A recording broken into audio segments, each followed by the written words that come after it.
From Amateur Radio Newsline Report number 2265, these are the Ham Nation headlines for Wednesday, March 31st, 2021. There's news of interest to microwave operators.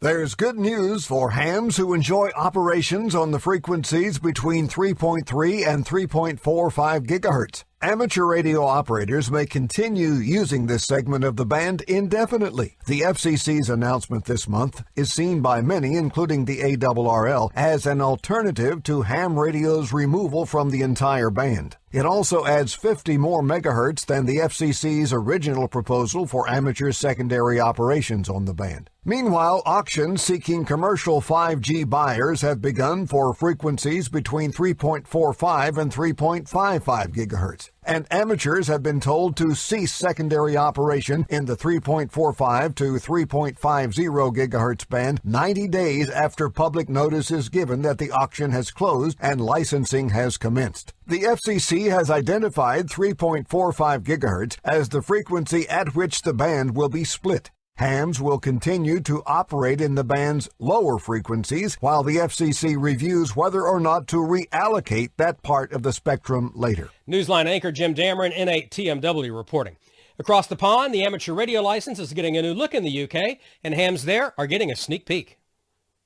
Hams in the UK can get a preview of what the new amateur radio license will look like by visiting the website of Ofcom. It's available there in draft form, and comments are being accepted until the 18th of April. The new license will become effective on the 18th of May and contains a number of changes, including details about electromagnetic field exposure compliance. The EMF wording has been somewhat controversial amongst some amateurs who consider its inclusion unnecessary. Ofcom have also opted to delete the reference to the old full reciprocal license that was abolished in 2016. See the printed version of this script at arnewsline.org to find the URL where you can download a PDF of the draft license or to submit your comments. For Amateur Radio Newsline, I'm Jeremy Boot, G4NJH. There's a first for everything, and one group of ham radio operators has decided it's time for them all to jump into the water, at least figuratively, for their first D-expedition.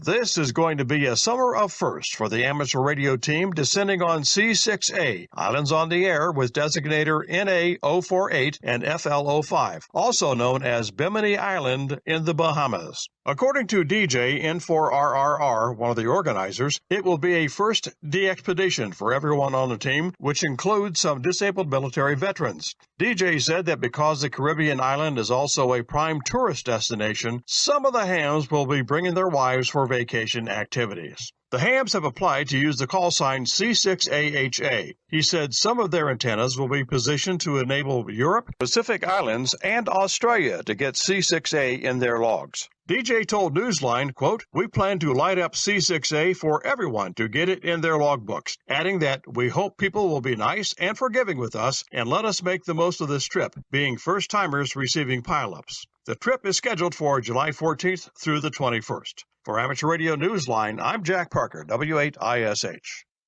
Another reminder, the nominating period for the 2021 Newsline Bill Pasternak WA6ITF Young Ham of the Year Award is now open. You'll find the nominating form and all information on our website, arnewsline.org. The presentation will take place at the Huntsville Hamfest in August. You'll find more on the Huntsville Hamfest at hamfest.org, and we look forward to seeing you there. And that's all from the Amateur Radio Newsline, your independent source for amateur radio news for 4 decades and counting at arnewsline.org. With Jim Dameron, N8 TMW, Jeremy Boot, G4NJH, Jack Parker, W8ISH, Karen Eve Murray, KD2GUT at the news desk in New York, and our news team across the globe, I'm Don Wellbanks, AE5DW. 7-3. We'll see you next time here on Ham Nation.